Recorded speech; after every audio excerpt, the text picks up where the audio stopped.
La ministre de la fonction publique et du travail, Madame Mariam Boïdjel Houmeid, a effectué ce matin une visite dans certaines administrations et institutions relevant de son département. Cette visite a pour but de s'informer de près sur les fonctionnements et les missions qui leur sont confiées.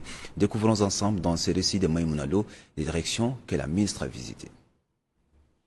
La ministre de la fonction publique et du travail, Mariam Boïdjel, a entamé sa tournée par la direction générale de la fonction publique, où elle a inspecté la direction des affaires juridiques et des contentieux, la direction de la formation ainsi que les services de la législation et des archives.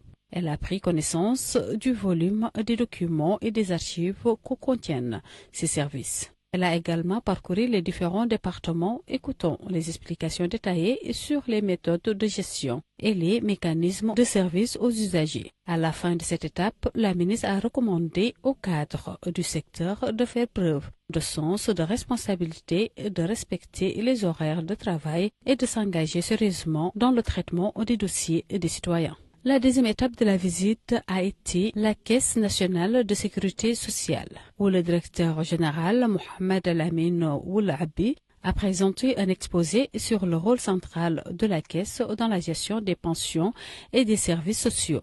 La délégation a visité les services de recouvrement, de contrôle des comptes individuels ainsi que le guichet professionnel chargé des dossiers de sécurité sociale. Elle a aussi inspecté le service chargé de l'étude des dossiers des veuves et des orphelins, ainsi que celui des archives. Elle a clôturé cette visite par une réunion avec les équipes de travail, les appelant à redoubler d'efforts pour améliorer les services et renforcer le rôle de l'institution. Enfin, la ministre a terminé sa tournée par une visite au Bureau national de la médecine du travail, accompagnée du directeur général Mohamed Val El Hussein, pour une visite des différents départements médicaux, y compris le laboratoire de toxicologie et les équipements de détection des maladies. Elle a également pris connaissance des services offerts par l'unité médicale mobile. Lors d'une réunion avec les employés du bureau, la ministre a souligné l'importance du rôle sanitaire que joue le bureau dans la protection des travailleurs, appelant à préserver ses acquis et à les développer dans l'intérêt général.